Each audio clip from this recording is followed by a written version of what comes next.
Hey everyone, Paul here. We had some trouble this week with the show. There were some audio quality issues with one of the tracks, and also a sync issue, which we didn't notice until it was too late. So you'll notice in some parts, Antoine and I seem to be talking on top of each other, or I'm commenting on stuff that he's in the process of saying. I promise you, I can't see the future. It's just an audio glitch. Sorry about that. We'll do better next time. Thanks.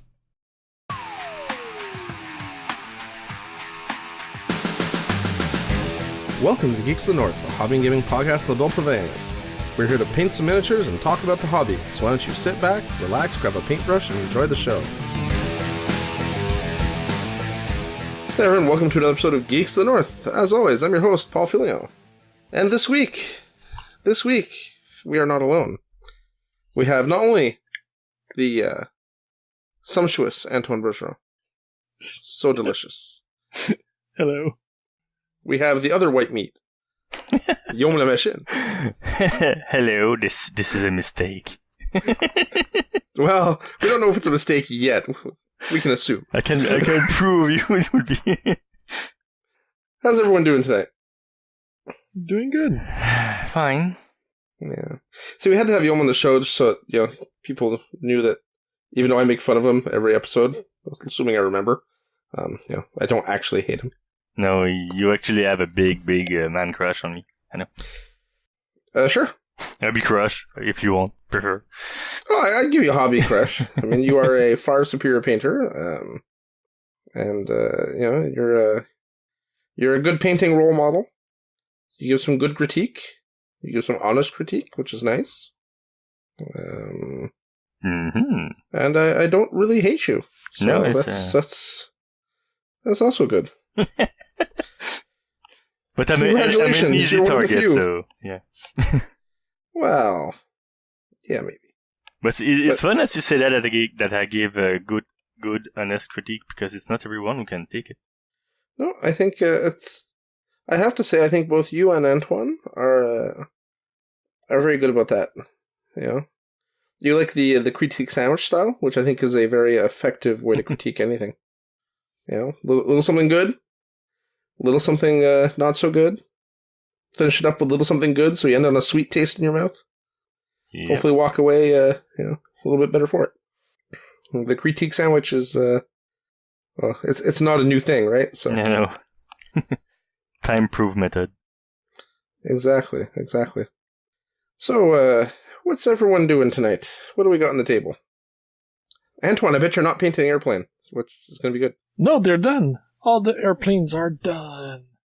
No, I'm painting a war machine. War machine? For yourself? Yes. What year is this?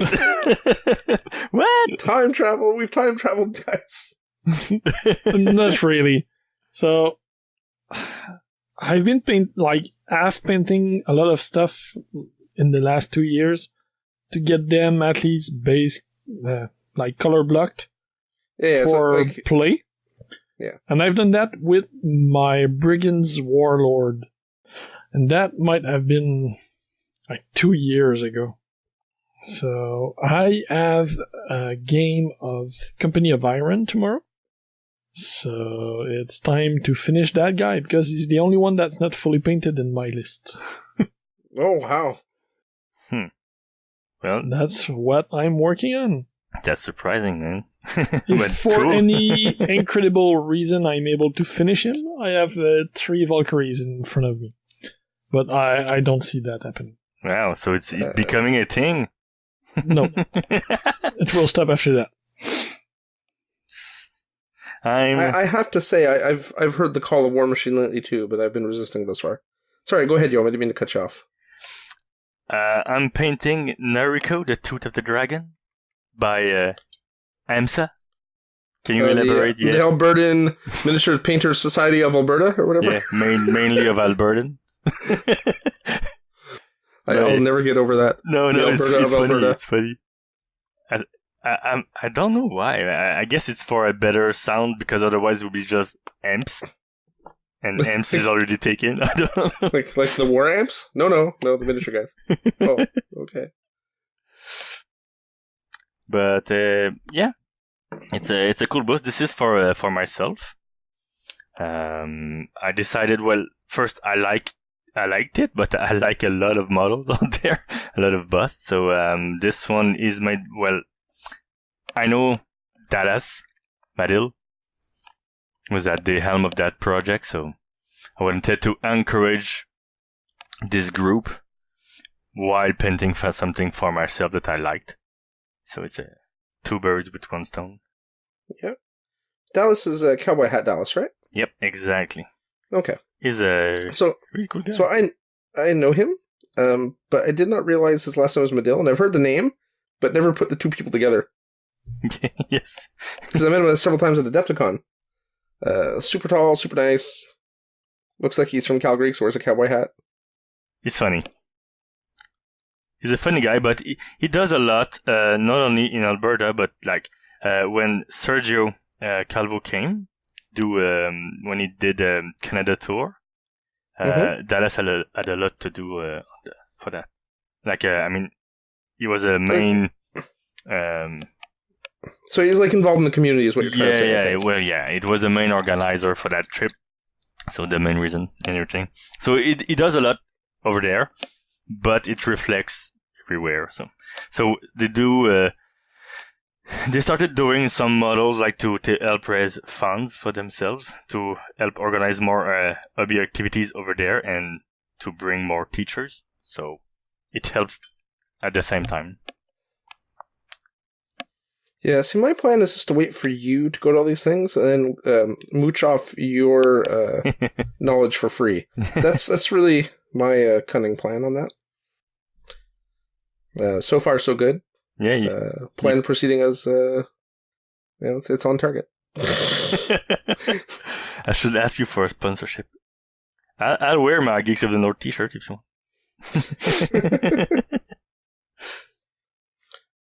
Well, sorry, I'm actually amazed that what I'm doing right now is kind of working. So, you'll have to forgive me. I'm doing something that I saw Jim Wapple do once, and I was like, wow, he makes it look so simple. The answer for that is because it actually is very simple. So, Paul, what are you working on? I'm still working on that Minotaur. Right now I'm painting dirt. So they all come with a scenic base. And my Minotaur is a shaman or whatever. And he's got this dirt wall kind of going up and around him. And it desperately needs some paint. So I looked at what was in my palette, and I said, hey, those colors can make dirt-looking stuff. So I'm now painting. And it's, it's going surprisingly well. I'm waiting for the other shoe to drop. Because nothing ever goes this well for me this long. There's gonna be a reckoning at some point. Well, we'll see when we see the picture, right? We'll know then. Yeah, I'm ooh. Oh yeah, I see where that all went wrong. But, we'll give you honest feedback because we're good at it. Yeah. Well, actually, I'm looking forward to. I mean, listen, he's never going to be a display piece. He's not a display piece, right? He's a gaming miniature, but he's probably the longest miniature I've ever worked on. But that's judgment. Yes. Right. So those are the 54 mil. Yeah. So why not make them a display miniature? Or, paint them the best you can. My patience isn't going to last that long, but I'm definitely doing it to a higher standard than what I normally do. And I'm enjoying it. Nothing bad to say about it. I'm quite enjoying the piece. As with every miniature I paint, I clean it, I paint it, and then I realize I've missed all kinds of stuff, and he's got mold lines everywhere. But then he's already painted, and I'm like, So he won't be perfect, because I'm far too lazy for that, but he'll be pretty good. I can't find my liquid talent, though, guys, and this is throwing me. And I can't find my Agrax Oathshade. I can't work like this, guys. No. That's one of the basic necessities. Paint. It's like that song from Jungle Book, right? Bare Necessities? Yeah. Can see Baloo singing that. You just need your Agrax. Okay, don't try that hard, Yaum. Woohoo, found it. Okay. Sorry if I sounded like I was far away from the mic there. It's because I was turned around in my chair talking over my shoulder. Trying to at least throw my voice at the mic. Yeah, now that I've got this all carefully painted, time to slather it in Earthshade. Okay, maybe not slather. Slather's a poor term. I'll selectively apply wash in the deepest, darkest recesses to build up slowly the shadows and the effects. Or something stuff. But yeah, I'm really finding this experience liberating, I guess is the best term for it. Yeah. We'll go into more a bit later. I don't want to go into that whole, since that was one of our topics. But yeah, no, I'm really enjoying it. The model's coming along. I'm going away on vacation this week, so I'm hoping to get them done before I go. So I can maybe post a couple pictures or something, but we'll have to see. Aside from that, what else I worked on? Oh, I did a little bit of 3D something. I made some soul tokens for Judgment, and then once Yaum saw them, he asked me to make some tokens for his brewers for Guild Ball for the beer tokens. Is that the model has for Pint Pot? Yeah, it's Pint Pot. He has a special rules that he has 6 tokens to spend during the game, and I couldn't find anything to suit my need. But when I saw the soul token you made, I was like, huh, why not just ask Paul? Where's this Paul? There's a way. So then the first thing I did was ask Steve, because I needed the logo, and I could not get the for some reason the logo I had it would not process properly. So I asked Steve to do it in Photoshop for me. So he did that, and then I took that logo and threw it into Mesh Mixer with a basic design I had for a token, and spat out something that printed up pretty easily. That's cool. So, yeah. And the soul tokens got a good response, too, on the Judgment page. People were like, this is why I need to get a 3D printer. Okay. They come in handy, assuming you have some basic 3D skills, or a whole lot of time on your hands to learn them. That also works. Yeah, and let's see. Did I do anything else hobby-wise? I don't think so. Yeah, that's about it. Antoine, what about you? What did I do? I know we messed up the formats because Yaum's not used to the new format where we talk about all our games and stuff all at one go. He's still on the old show format where we did all the hobby stuff and then went back to the games. Mm. So, it's been a while since you kicked me out, so. Well, if you bathed once in a while, maybe I'd have you on. Sorry, Antoine, you were saying? Last week during the recording, I was working on some manifold model. Those are now done. It was Nino and Santiago to finish my Ortega screw, so I'm only missing from the base buck Papaloco. Yeah, the dynamite guy. Was he a separate blister? No, he was. I guess maybe. I don't remember, but they're all in the same box together, so I have no idea. Yeah, I have. Oh, so you do have him? I have the stuff from the second book too, but they're just not painted. But I know Papaloco is from the core box. Okay. Well, at least the first book. Yeah, I think he was in the core box. I just wasn't sure. The way you made it sound like you didn't have it. I know you have the core box, so he was. That's just why I was asking. Was he not assembled and painted at the same time? He's not ready for prime time. I gotcha. So those two are done, and eventually I'll get to Papaloco. After that, I did some sculpting on Thomas Mason Patreon's Hangout. Continued working on my Crow Witch.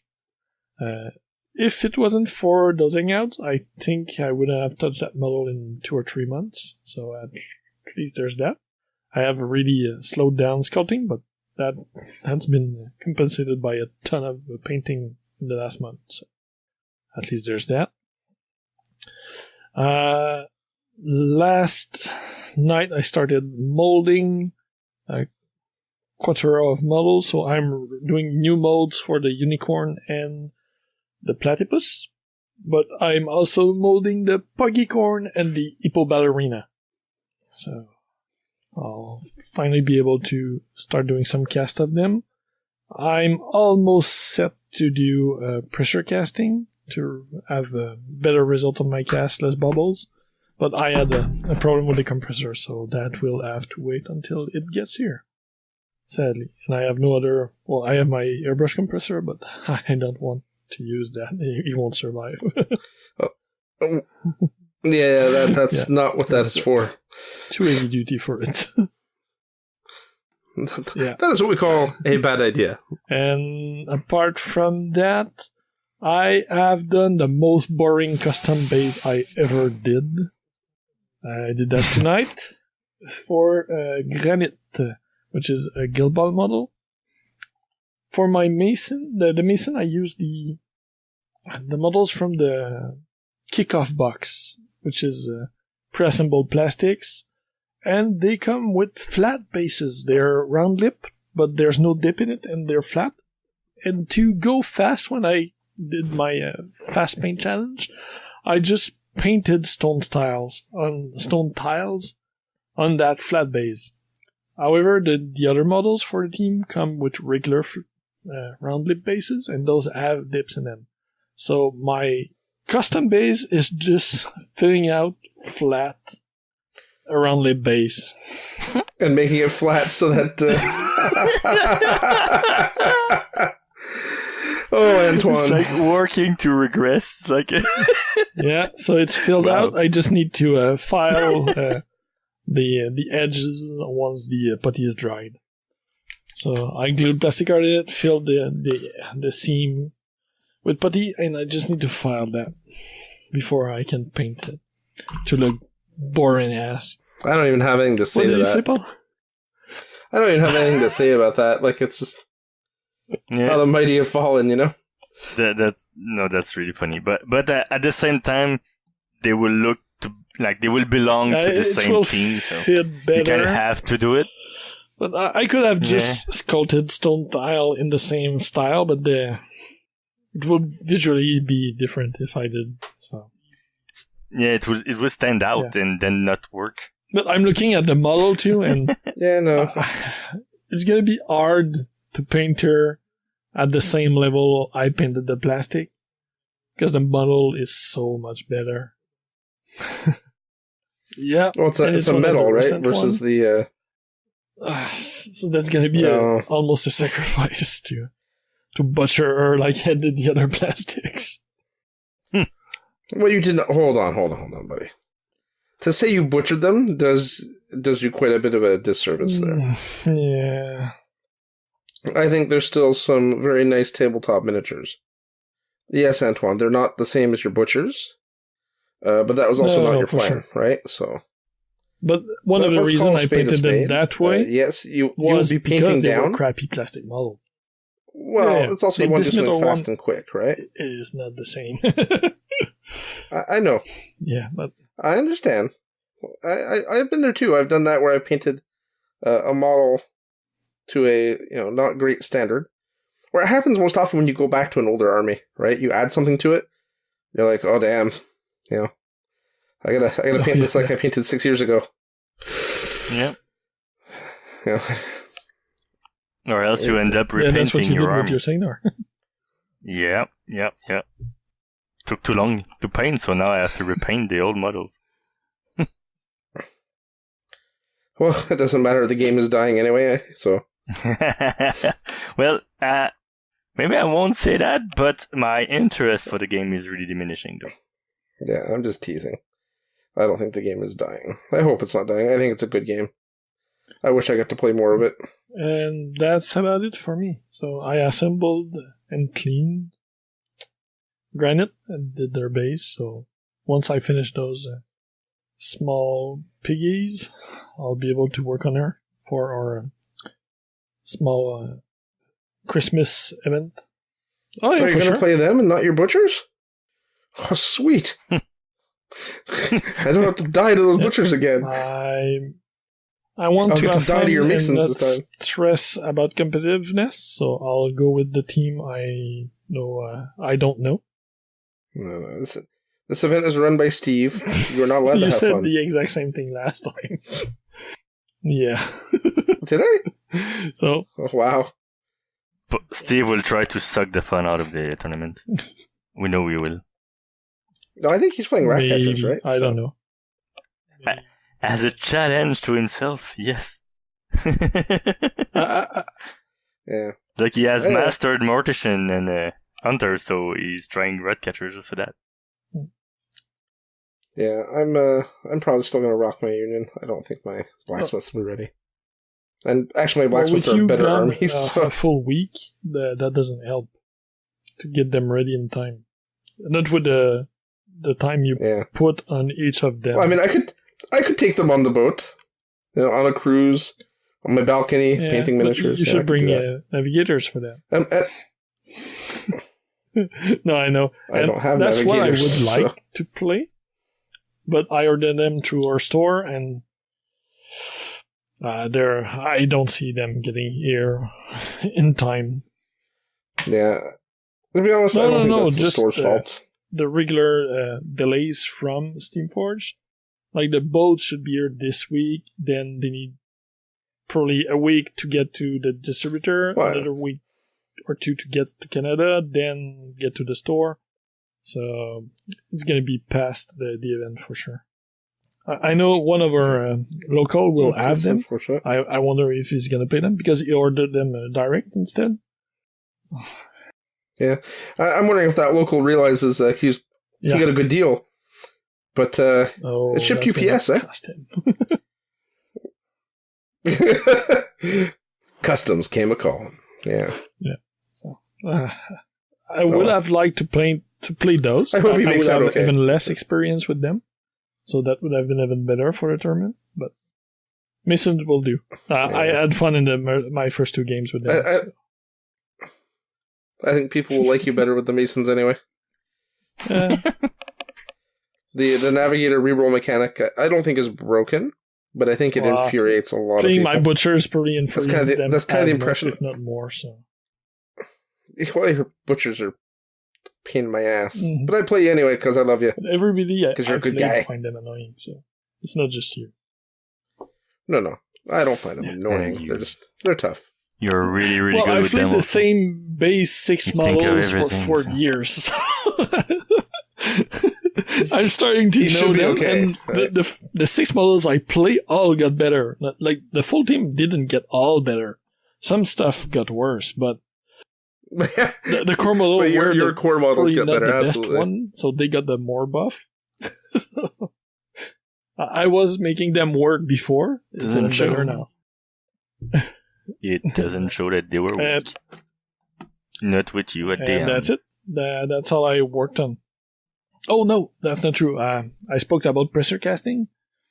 So, my pressure tank is all ready. Everything, all the gauge, the pressure gauge on it is done. The ball sockets, I think is the name. Everything to make it work is done. I'm just missing the compressor. So, it's all assembled on my casting table, and it's waiting for its air friend. Yeah, it's waiting for its inaugural run. I was hoping to do it with the mold I'm doing right now, but sadly it won't be here for another week or two. The compressor. I'll do some regular cast before, just to test, and I'll probably wait after to get the compressor. Yeah, well, it's Christmas and everything too, right? So. Yeah. Not a good time for trying stuff new. Especially not when you're a parent with Christmas shopping and wrapping and all that other stuff to do. That's almost done, so. That's why I'm going away and leaving it to my wife. The man with the plan. I always have a plan. It's not necessarily a good plan, but I always have a plan. Yaum, you've already mentioned your game. Paul, did you play? You mentioned this game? What? Oh no, that was pre-recording. No, that's why I commented that Yeah. Yaum skipped the game part, and that's what I did too. Yeah, So back because to I you, don't Yaum. know what I'm doing. It's not your What fault. You're have retarded. you been playing? Yeah. So it's playing, okay, past weeks. We usually say past week, singular, but you can have some leeway. Right. Yeah. But you make an Don't- exception? The show's only an hour and a half long. Yeah. Yaum. Okay, so I cannot go talk about all my hobby project from the past year because I've not been on the show. Because I have a sheet here with everything marked down. Well, No, the funny thing about podcasting is I can just cut your stream, and Antoine and I can finish the show. all right. So I can Just, still force you to listen, and then you gotta edit that out. Yeah, exactly. So you're only the one who's gonna suffer. Okay. Game wise, let's see. Last week, I played we have one game night per week at Abyss at the call store. So I went there. I played Warhammer Horde against Daniel Arsenault. I was playing Striker 2 in Heavy Metal. He was playing Krios something in Exemplar list. It's Krios 2. Krios 2, okay. The only thing that struck me was the difference between a team force from late quarter 2018 against a team force start of 2016. It's a big difference. It was really comical. How good it was, his list. Everything, the synergies between everything, and mine is So, well, it's not. Hold on. On that point, it's not just Theme Force. Because that Theme Force was actually last year, right? Or very early this year. I think it was last year. The thing is that most of his models have just gone through CID. That's what I meant. I mean, they redid, they did a big CID with the Exemplar. Was launched, that Theme Force was launched in no quarter. It wasn't even one of the original ones. And then they did an Exemplar CID at one point. Yeah, sorry. And fixed a bunch of O stuff. Yeah, that's what I meant. It's because of the CID. That's what I meant. It was more. Yeah. It's more recent, and it makes a big difference for that list. Everything works together very well, to the point it's almost infuriating. No, but it was a really fun game because it's Daniel, so it's always fun to play against Daniel. I don't think anyone can claim a bad experience against that guy. He's just too kind, too much of a nice guy. Yeah, no, he's a really great opponent. And I mean, things were really going bad for me, but he got too, not careless, but he didn't see that I had I could find a way to get to his caster with Striker. So I started my caster kill run, and I just want to mention that game because of that. Because I never had a caster kill run with Striker 2 went that bad. that went that bad. So, I was, starting my activation to prep everything to send Striker in, and but I forgot that he had countercharge on his jacks. So, I remembered in time that he had countercharge, but it kept me from sending some key models, to give myself buffs. So I had to send, Striker without assist, without kind of naked. So I had to take a free strike, because I couldn't, if I attack a model that was in the way with another model, then his jack would countercharge that model and it would block my way. So I had to go and take free strikes to get in. That left me on not a lot of, I lost some hit points going on the way in. And then I overcharged with Striker, of course. Rolling 11 for damage on myself on 2 dice. Leaving me on 2. And I boost my strength for 2, Snake Eyes on 2 dice. And then I needed 7s to hit, and I missed 5 in a row. And then I was left in front of Krios 2 and all his exemplars before his feet. His feet is auto hit in melee.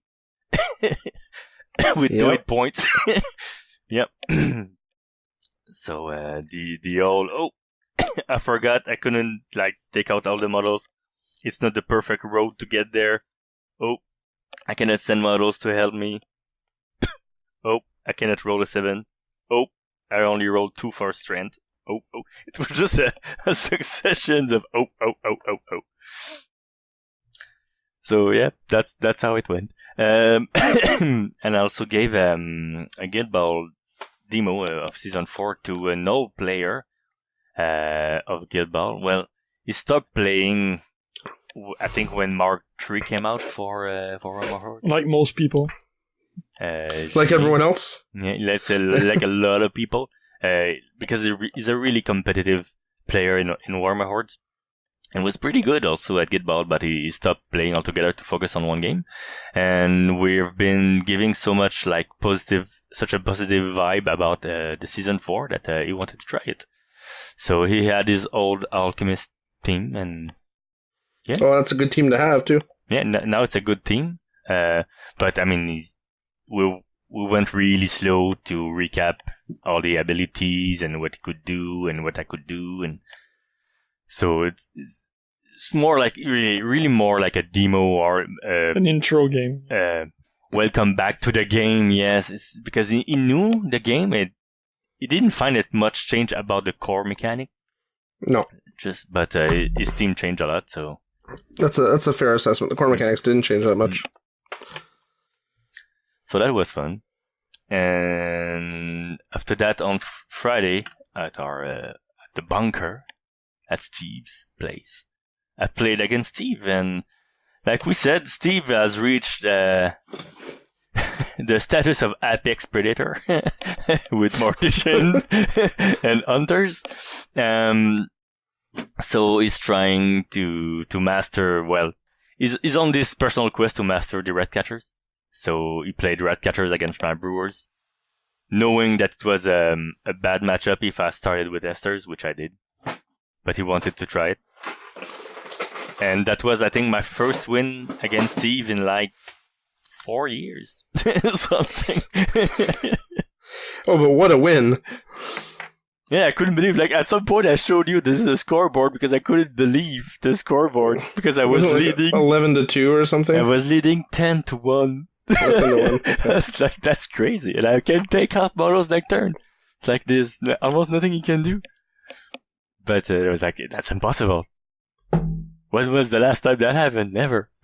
Yeah. So I hope he didn't take that as mocking, more as like, oh my god, I cannot believe my eyes. I don't think he'd take it that way, Yaum. I mean, it was kind of funny, and Lord knows, we've all had it happen to us where we get steamrolled. So, I mean, he's really he's a competitive guy, but that game he was clearly not competitive. He was trying, and he wanted to see what would happen, and he was really more relaxed than usual. I was expecting. Well, I mean, you can't be woke all the time, man. Even Steve has limits to how wound up he can be. So that's it for my gaming. All right. Well, I guess that brings it to me. Sorry, give me 1 second here to finish mangling what I'm mangling. Okay. Oops, I highlighted the wrong side. Well, apparently I'm not done mangling what I was mangling. Anyway. Yeah, so I played a couple games last week. I played at the gaming store on Wednesday. I played against something. Oh, Butchers. Right. I played against Butchers. A really close game. I think I lost 12-11 off of to our buddy Yaum, the other Yaum. And I lost. Well, I don't know if there's any one thing I did wrong. There's a bunch of small things I didn't do quite right. I think my biggest problem was I had an opportunity basically to hold on to the ball at the end of the game. He was clocked out, and I was getting points on activations. And at the end of the turn, not quite the end of the turn. I think he had a couple activations left. I decided to kick and score a goal instead of banking the ball and just keeping it away from him and holding onto it, which meant that he could kick the ball back in to a player that was farther upfield and just do just score back. And that took him to 12. And if he hadn't have done that, if he hadn't scored that point on that activation, I would have won the game. So, I kind of felt bad for myself because I gave that game away. And it's a friendly game. And I don't, I'm happy Yaum won. It's not what I'm trying to say. But it was something, it was a game I could have won, and I knew it. So then later on Friday, at the bunker, I played our buddy Chris, who was playing Alchemists, and I ended up in a similar situation. And that time I chose to hold on to the ball, and I won the game, and I felt pretty terrible about it. And I realized there's no way for me to actually win. So either I feel terrible about playing competitively and doing what's best to win, or I play less competitively, I give up a goal, and I feel terrible because I give up a goal. So I think the problem is that I'm slightly competitive, but not competitive enough. So I'm like, cursed. But is this depending on the player, like the opponent? Like, would you have felt bad against Guillaume? What you did with Chris? Would I have done that to Guillaume? Well, obviously, I didn't do it to Guillaume. Yeah, but if you did and won, would you have felt bad? I felt bad if you Probably. did it to Steve. Well, no. So there's a breaking point somewhere, but we have to find it. No, but that's different, right? So Steve is a super competitive player, and Steve would do that to me as a competitive player, and I have no problem with that tactic being done to me. I don't want to make it sound like Steve's a bad guy, because that's not the case. No. Steve is the friendliest whack player I know. And Yaum, you better be careful with glass houses and stuff. Because you have an awful competitive side too. When it sneaks out, it is very very present. So, yeah, not to malign you in a public forum, but I know you. Not gonna argue. Yeah, well, it's good because you'd be lying. So the thing is, I think it really depends on the player. And G is a casually competitive player, kind of like I consider you to be as well. You like to win. You can make a fun list and play a fun list, but you still try to win with it and you try to do your best. Mm-hmm. But for some reason, and I think Chris is like that as well. But to try and intentionally sit on the ball and eke out a win that way, point by point by clock. I don't know. It bothers me. In a tournament, I would do it without hesitation, because that's the environment for that. But in a semi-fun, casual, format, or as casual, I suppose, as casual as it gets on the clock. I don't know. I have to do some soul searching, figure out where I stand. I'm on the precipice, I'm staring into the abyss of tournament gaming, and the abyss is staring back. So you're gonna play Kraken next? Or I'm reading that wrong? I'm gonna play Kraken next? Yeah. Going back to fish, you mean? I thought about going back to fish, to be honest. I'm having a hard time with Union in Season 4, I find. I find their matchups, they don't have a lot of good matchups, I don't think they have a lot of, horrible, oh my god matchups. But I'm finding it hard to figure out where they shine. Because they're not a super beady team. And they're not a super scoring team. And I think because of that, they're in kind of an odd spot. Because I think the meta is filled up with super beady teams and super scoring teams. And I'm sure people will tell me I'm wrong, and that's okay. I very well might be. Yeah. But all that to say, they were great games. I had a lot of fun. I really have to say I love our local kind of Wednesday night gaming group. Everyone's super fun.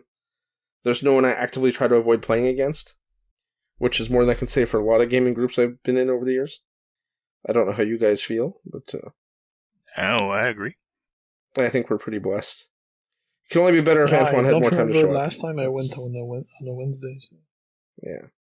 But that's, real life gets in the way. That's story of our lives as parents, right? It's all getting better now, but I'm available for the past few weeks. I could be available in the evening, but never on the Wednesday. It was mostly a timing thing. Well, that's why we did. Did we record? Oh, I guess we talked about last week where we did the game at your house, right? Oh, yeah, actually, we did Judgment. Yeah. I really wanted to get some more of that in last week too, but this didn't happen. That was on my side. And, well, we were supposed to play at the bunker. Yeah. How dare you have a life? Yeah. How dare you have a life? Come on. And this week you were going away, so no Judgment either. So, yeah. Well, you can play without me. We'll see with the other. Indoctrinate more people. Can show. I know Guillaume is really interested. The other Guillaume. I don't know about Juno. I think Juno might be interested.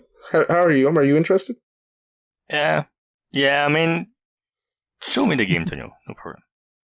I'm on the fence because I'm trying to not join a new game, but Tonio is pretty good at making me join new games.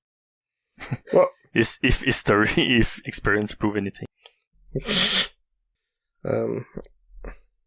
At least we can play with a common pool of models, which makes some things better. Yeah, so if I have a bunch of models, then you guys don't necessarily have to invest. You can invest in a couple you really want to paint, and then just use mine for everything else. And people would comment about how, why do you have so many, why do you have, 3/4 of your models are ugly and you have like a couple really awesome looking models? Be like, oh, it's because my friends painted that one. You have already great comments about your Minotaur, so. I know. But it's fun to play the Martyr. So that was your old gaming? Awesome. Yeah, that was it. On my side, to go quick, I couldn't play in the 2 usual evenings, but by really a strange happenstance, Daniel Arsenault, which Yaum already mentioned, had a free evening on Saturday because his girlfriend had a Christmas party or something like that. And he booked me, and I was able to leave early, and we got 2 games in. First one, we got a game of Relic Knights. I played my Shattered Sword Paladin. He played his Cersei Speed Circuit. We were a bit rusted. The last game was probably early August we played together. So it came back fast, but some of the basic rules, like mostly a scenario setup and some of the generic abilities we had to double check. But outside of that, the game went fast. It took 2 hours with setup and tear down and chatting because we just got there and hadn't seen each other in a while. So that was pretty good. The game was fun. Once again, multiple stand-up flips. Stand-up flips. Multiple what? Instead of stand-up die falls. When you flip the card, will it work? Won't it work? Because you don't have the card in your hand, so you flip to see if it works, and cheers or boo. Right, because it uses the card pool. Okay, I was all confused. It's been too long since you I was like, what are you talking about? That game, Paul. Yes. That's right, you have your Esper deck, right? Yeah. And in the first edition, when you had your passive abilities, you draw cards, and you played from your hand. Now, instead, those passive are straight flips, and you can pay from them. So, they're open flips, and your opponent see them. So, and if you know you don't have it in your hand, or your opponent know that your hand is out, so you're gonna have to pay from those flips. So, it happened at least a couple of times where Well, the fate of that model or the fate of that objective is standing on that 2-card flip right there. Will it show the righty sparrow or not? Who knows? Yeah, Jeez. It was really fun. And after that, we got a quick game in of Guild Ball. He played his Morticians with Scalpel, and I played my new Masons for a second time with Honor. So, game went fast. Nice. I think we did 3 goals in the... No, 2 goals on the first turn. Yeah. Went to turn 3. What did I got 2 goals and 2 takeouts, and Daniel got 1 and 1. Oh, who did you take out? I hope We it was didn't Casket. take Casket. I took out What? Veteran Temlock and Bonsa. Bonsa because he did a goal, Shoot. and Sorry, I laughed because last time I played him, I killed Veteran Hemlock too because of something stupid he did. she was well placed, and she was Sorry. in a good defensive position, but the timing worked out well for me, and I was able to get to her with honor with her legendary, so I got 7 attacks on her. Well, no, I didn't get 7 attacks on her, but I had my full complement of 7 influence to use, so yeah. Yeah. So it she went to died the last die horribly. roll, Yeah. so my last attack. So, Oh wow. I had to use acrobatic to get No, but there and charge. good for so you. I was down to 4 attacks, but still. Good for you because I hate Oh yeah, she's so good. Veteran Hemlock. Oh my god, she's annoying. Yeah, I'm Yeah, so happy I she's picked her up. Really, really good. Her and Veteran Minx. Really, Those two, really the two annoying. Veteran that Steve use. And I don't know if that aid comes from mostly playing Steve usually. But those two, I find them so good. And I think it was They also really are. some jealousy from compared to Veteran Gutter in season 3, which was really not that great, I find. She seems better now. I have not played her, but those two Veteran Gutter compared to those 2 other veterans were yeah. She was a little lackluster comparatively, right? Yeah. So fun game. I'm my second game with the Mason, and I'm really liking the playstyle. I'm not liking all the models. That's why I picked up Granite, like I mentioned. I don't want to get the full team. That would mean getting the new box, but it seems to be out most of places, and I don't want to play another captain. I'm gonna do as I did with my butchers and just concentrate on a base 6 or 7. So I just switched. I'm probably gonna switch brick for granite and see how it goes from there. Really? Well, I really had no success with brick. I know he's less. Okay, I know he's less good than he used to be because he doesn't have 2-inch reach anymore. I mean, I've never played Masons, so I can't comment on that makes sense or it doesn't make sense. Yeah. I don't know. It depends on your playstyle too, right? I think there's a lot of in fair 2 options games, now. It didn't really do much, and You know what? It sounds like Gutter for me. I have a hard time with Union and Gutter. I find she doesn't do a whole heck of a lot unless you're playing her with that rage, and she's going to be a target for but Red that's Fury. a way to play her at least. With brick, I only have two games in this, so let's be honest, it's not much. I don't have a huge experience with them, but No, it seems to be a trend anyway. Mason players. and I dropping like brick. Granite model a lot, and having another 2 inches melee model is always good. So Yep. And she was a model that got like 0 Yeah, love for sure. last edition because she was terrible. yeah, they only had 2 models in blisters at the store that I didn't have, and the other one was Tower, and he mostly buff damage and makes for a more killy team. And I already have a killy team, so honestly, there was only Granite that I would wanted to pick up. Yeah. I mean, there's nothing stopping you from picking them up at a later date if you so choose, if they still but have them, right? Even then, I don't think I will do. No. Yeah. You don't think you will? I have my Yeah, butcher I get for mostly damage and some goal. I will eventually have my navigators for mainly goals and maybe some damage, and the Masons will be right in the middle of that. So I think I have a good spectrum. The only thing I won't have is a control team. Yeah, I really should get stuff together. I got so many teams I should assemble. And that's it for my gaming. So, do we want to go to the listener question we got? Okay. So yeah, sure. Sounds good. Yeah, someone listens. This proves it. We got on Twitter by Polar Bear Adapt with David Hafner. So, question for the podcast: when you get around to painting the miniatures, and that's because it was a reply to the Judgment episode. Are there any difference for painting 54mm versus 28-32, well, like regular gaming scale miniatures? Also, Paul's miniatures looks really good, and blah blah blah. Comments about the podcast. So I have never painted a scale bigger than 32mm, but 35 maybe or 40, but nothing crazy out of the ordinary. I only painted lower. However, you guys, Yaum painted multiple times bigger than that, and Paul with the Minotaur is also starting to do it. So I'll leave the pearl to you guys. Go, Paul. Okay.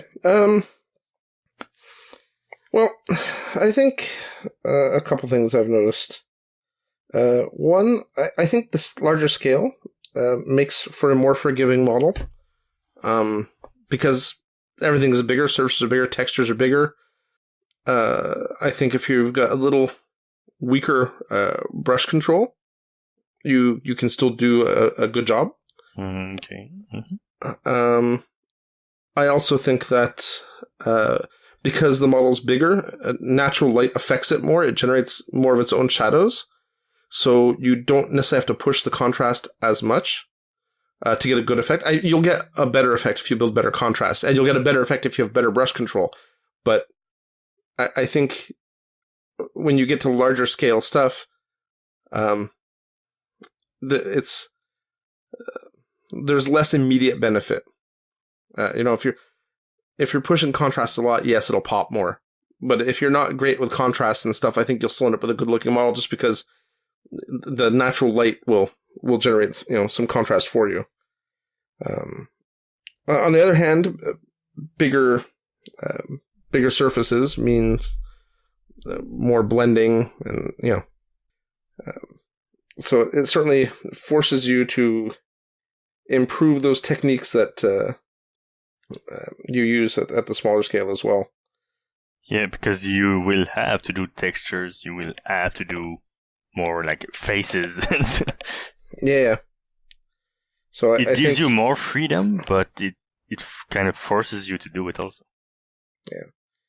Now, I'm no expert. I painted one model, and he doesn't have, it's different. For example, if I was painting a large-scale samurai figure, a samurai bust or something, right? Maybe I'd look at it and go, okay, he's got lots of cloth on him.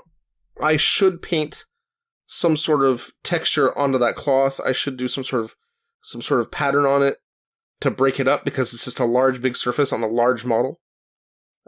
So definitely in that case, I would see that. But because the way this model is, he's a big Minotaur, right? So he's got fur texture. He's got, bits and bobs hanging off of him and stuff. So a lot of it's there for me. I think if he was a human model and I was painting flesh tones and stuff, that might require more of a different skill. It would definitely have to push things like the blending more. I think I did a fairly good job on his flesh tones for the blending. I don't have super good contrast, I know it, but that's just because of the way I like to paint. And I think that it'll actually show up okay because of the size of the model, like I was saying before. No, you make a good point about the natural light helping you.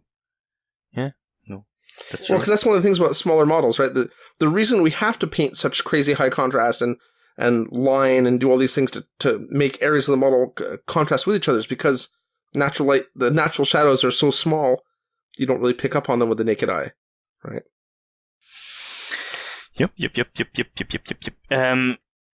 It's a fun but weird scale. Because it will give you more freedom, but like I said, you have to go for it. You have to do it. It's not as complicated as doing like a 75 mil, but you still have like all that room to do a great face, but you will have to do it. So it's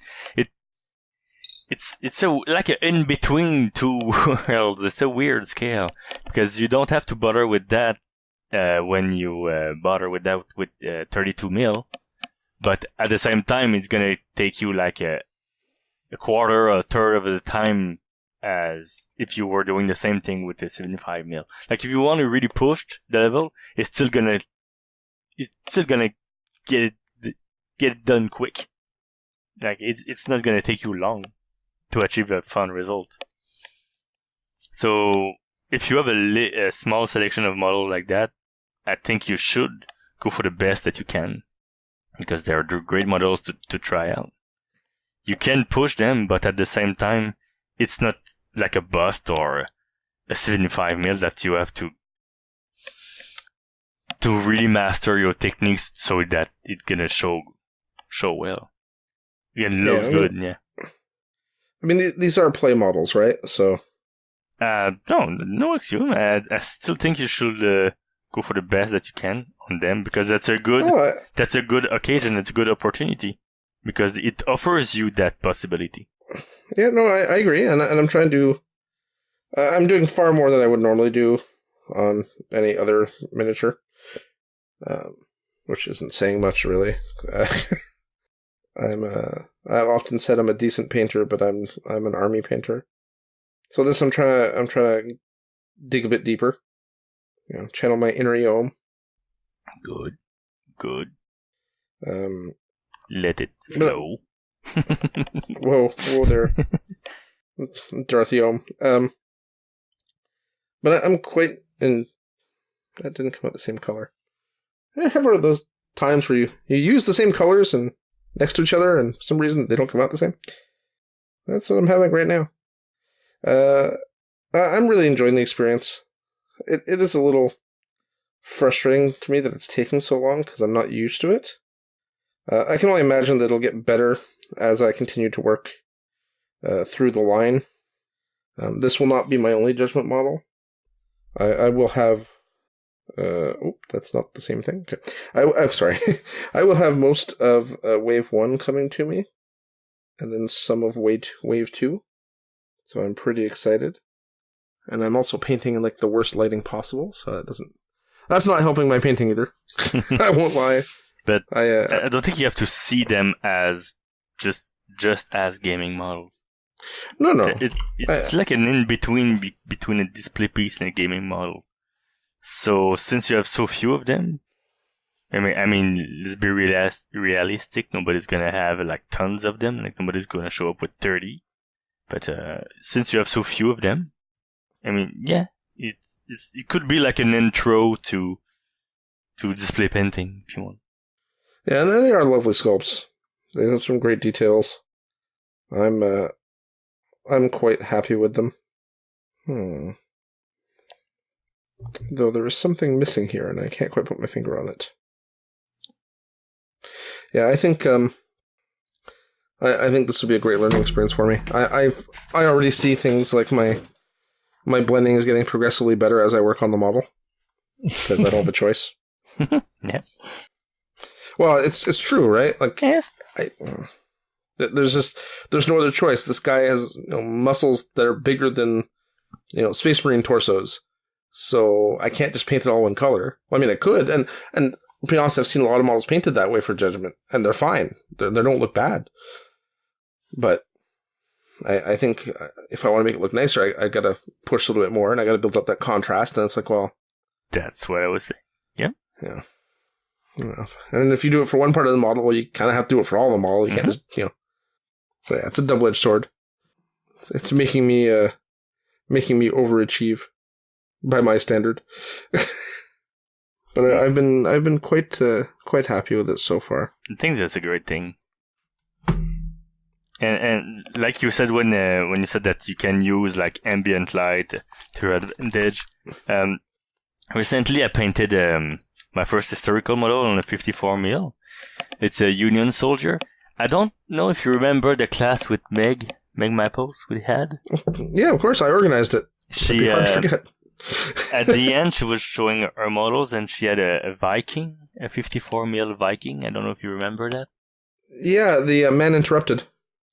No, not that one. That was a smaller scale. She had a 54mm.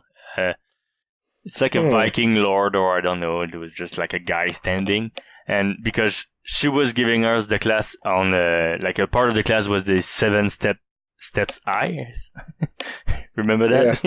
Yeah. Oh, yeah. And then she showed us that 54mm, and she asked, "Do you know how I did the eyes?" And the answer was, "I did not make the eyes. I did not paint the eyes at all.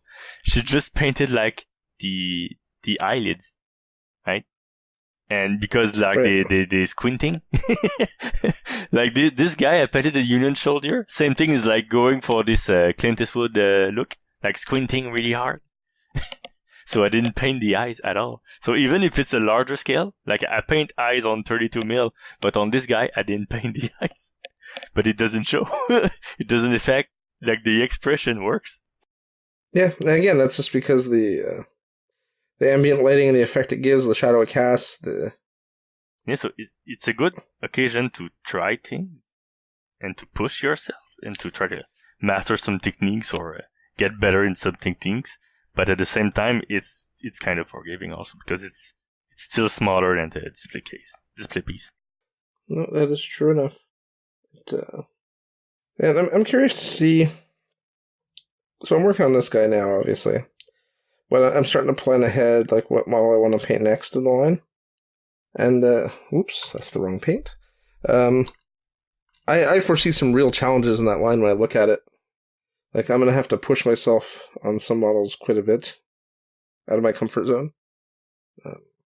Doing Minotaur flesh on large scale is one thing, but trying to do a realistic human flesh tone, that's quite another. Because you can't get away with artistic license, right? Mm. Well, you can claim artistic license, people just call bullshit on you, though. Because... Like, why does he look like that? Because I decided I wanted him to look that way. Yeah, no, that's not. Because he's from a country that just shut up. Like, that only goes so far. But yeah, remember what Meg taught you, or remember what Liz taught you. Okay, what specific thing are we talking about at this point? Because human skin tones. There was a part of the class on skin tones. Really? How to go get your warm tones. Hold on. What class was this? The one with Liz. Are you serious? Yeah. We did it. Okay. Even in the chibi part. There was we did that Relic Knights model. Yeah, I did terrible at that. I did horrible. No, but the second date was the chibi. The chibi came out much better, yeah. But she gave some good pointers on how to do skins in the chibi class. Paul, you organized those classes. Remember what they taught you? Yeah, I attended them too. It's been a while, okay? Cut me some slack. I'm not perfect, okay, Yaum? Can't be like you. Mister, I've got Photoshop in my brain. Mm-hmm. That's why you see dumb things like that. Perfectly. I know I took the class.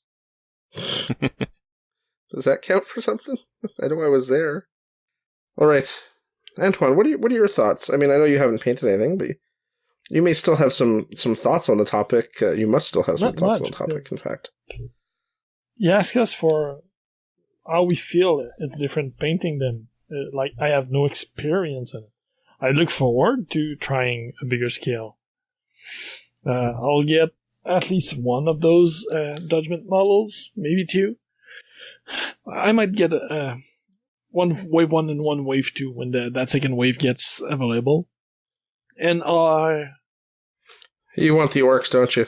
I know you want the orcs. Want one orc, and I want the Matrix elf Yeah, well, I already What? told you that I want to convert him. Okay. I clearly Strong dislike reaction here. his look right now, but I mean, I'm not just trying going to to be a challenge to a sculpting challenge, then a painting challenge to sculpt something at that, modify at that higher scale. So, but I already know what I want to change on him, so that's going to be just lop off the head and sculpt a new one. Change the staff, change part of the clothing, change part of the boots, and change the glasses. I'd be curious to see how you change glasses. He's gonna be how do you blind and make them go away? Oh, so you're going for the Eltharion look. Was that his name? I think that was his name, right? Is that the right guy? Is that what I'm thinking? His name is Eltharion, the blind swordmaster. Okay, from Warhammer Fantasy, back in the day. I think so. Where he was blind, and then he wasn't blind, and then he was blind again, and then I'm pretty sure that's it. So yeah, I want to do something like that, like do not a headband, but bandages around his head. Change the staff, change some of the boot, and remove what looks too much sci-fi on him. So that and one of the orc shamans. That is my one criticism of the line. The sci-fi stuff, and I understand why there's sci-fi stuff. I played League, and I understand that there's a blend of aesthetics in MOBA games in general. So I understand why they did it. But I find the models that have sci-fi aesthetics have an odd mix of sci-fi aesthetics. So like the Minotaur mercenary guy who's got like a circular saw weapon in one hand, and then what looks like a wooden blunderbuss in the other. And I'm like, huh? that seems to be conflicting, you know? Yeah, that's a strange mix. Yeah, and I'm sure some people love it, and that's fine. You know, everyone's entitled to like what they like. I just find it odd. I find it equally odd. There you go. We can agree. But yeah, I really think that people who want to try painting something different should try a larger scale. It really gives you a lot of freedom. And I think, I think they might be an easier scale to learn on. Than other bigger scale? Obviously, a more pricey scale. But I think larger scale is just overall easier to work on because your areas are further spread apart. Working on things like blending on a 28mm model can be tough, right? Because if you're blending on a surface, usually it's something like a cloak or whatever, and it's very small, it's all over the place, it's hard to get, proper placement for stuff. I think you just end up with an easier palette to work on larger scale for technique development. Yaum, any last word on that topic? Not really. I mean, we pretty much repeated what we said earlier. So, it's if you should try something larger, just to push yourself. It's a good opportunity. You can play with them. It's just not pure display. So that's cool. If you can find that. I know for myself, I have those, and I have a bust. I got 2. So those will be my first 2 bigger pieces. I find them way more enjoyable. I way more prefer to paint larger pieces. You can let yourself go a bit. I don't know, just like have some They're fun more fun than just game pieces. as a painter. That enjoyed the painting aspect and not just painting for playing. Okay. Exactly. It's good to know. Yeah, I think that makes sense. I think that statement makes a lot of sense. More freedom, right? Yeah. All right. Antoine, is there anything newsworthy this week? First, Stonehaven. We love their miniatures. We got some, I think, at Gen Con when we went. Yes, really nice dwarves. And that's on topic because they are running their Dwarves Volume 2 Kickstarter right now. So it's, and you can never have too many dwarves. If I'm not mistaken, 25 new artworks that are going to be turned into sculpts and some stretch goals 1 too. So a lot of new miniatures, a lot of new stunties are going to join your painting table. They are already past their pledge goal by 3 times, or almost 3 times. And by the time of our release, they will have just under 4 weeks left to go. So they launched pretty recently, and they are doing great. So if you like Dwarf, I can recommend them. The miniatures are amazing. I have a couple of them. One of them is on my painting table as a project for display level painting right now. So yeah, they have some awesome miniatures, and that's what the Undead Dwarf is from, right?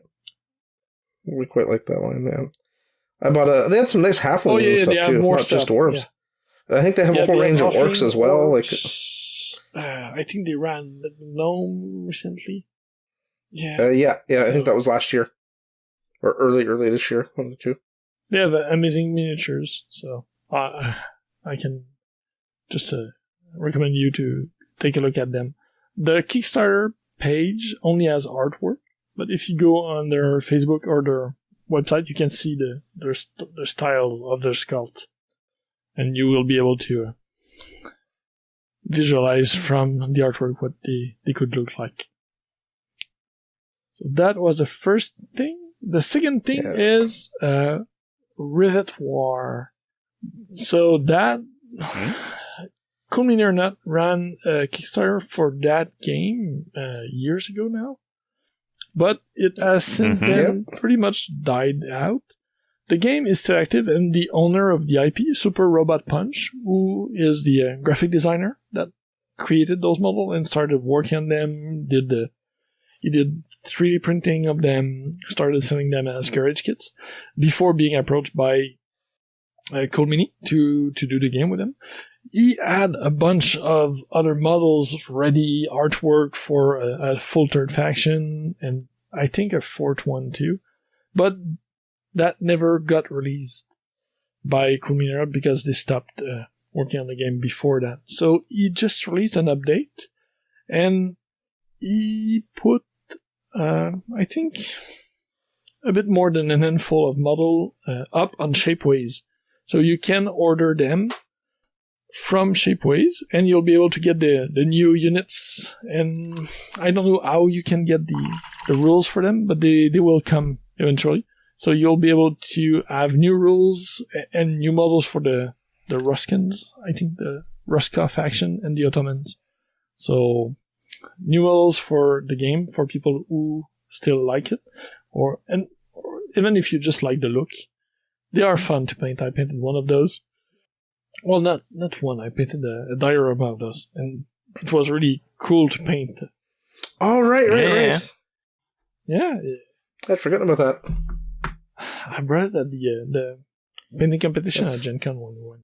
So, so if you're looking for something different, that's going way back. That might be something interesting. If you're into Chibi and World War I, but with a more peg shape. Yeah, they have a really fun look. Yeah, it's like old school Little People meet Chibi World War I. So we'll have a link in the show notes, or if you go to rivetwars.com, it's the first news item on the website too. So they talk about everything and how he's going to produce them himself for now, and maybe look for a different partner and stuff like that. So I found that news item interesting. It is. And it's fun that it's not dead. Yeah. It didn't look good for it. I think it suffered from Cool Mini-itis, where they Kickstarter, they sell a bunch at Kickstarter, and then nothing ever happens with it afterwards because retailers won't touch it. When the retailers do touch it, tend to get burned because it doesn't sell because everyone who wanted it back to Kickstarter got it direct. So at least it's getting a second life. And those were the two news items I wanted to share this week. Oh, that was short and sweet then. Well, I guess that's it. Yaum, thanks for coming on. It was nice having you. I say this before I've tried editing your track, so I may take that back at some point in the future. So listeners may never know that you take me. And listeners may never know you were here, depending on how this goes. So. I just want to point out that the working name was Yaum. Yomizode. And Paul had nothing to do with that name, so yeah. Mm-hmm. Yeah, when you hear the episode that finally goes live, every time where Antoine says Yaum or I say Yaum, it's filled in with like a roboticized voice saying someone else's name. Yeah. You're just gonna do it like an interview with somebody else and edit me out. Nothing's impossible with Paul.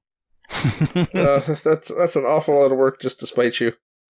And, I like spite, as we all know, but there's limits. Yeah, when it's too much work for you. Yeah, exactly, right? I've got a limited amount of effort I can put into spite. Jesus. Okay. On that note, guys, it's been a show. I will see at least one of you next week. What? We wonder who. Well, you never know. Maybe Yaum will be back. On the episode next week. It's a mystery. So I'll see at least one. Well, actually, maybe not next week because I'm on a cruise boat. So if I'm podcasting from the cruise, something's gone horribly wrong. I'm just throwing that out there. So maybe Yaum will be on next week with you. You can edit your own show. It'll be trial by fire, Antoine. You can edit a show with you. Ouch. We don't know. Maybe it's better now. We don't know. It's been like your sound might be better. My editing skills are clearly not. Yeah. Practice makes perfect, Antoine. All right. We're going nowhere. So let's sign off. Okay. Bye-bye. Bye. Bye, geeks.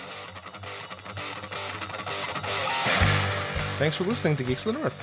If you want to contact us, you can email us at geeksofthenorth@gmail.com. Like us on Facebook at facebook.com/geeksofthenorth, or follow us on Twitter at Geeks of the North. You can follow me, Paul, at PRFilio, Antoine at Eltonio Berg, Steve at B_Steve, and if you really feel the need, I guess you can follow Yaum. He's at Yaumasta.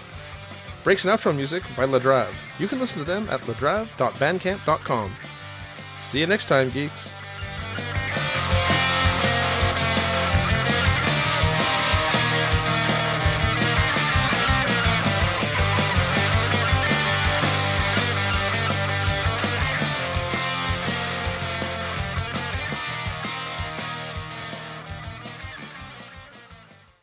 Thank you for checking out United Geeks Network family member.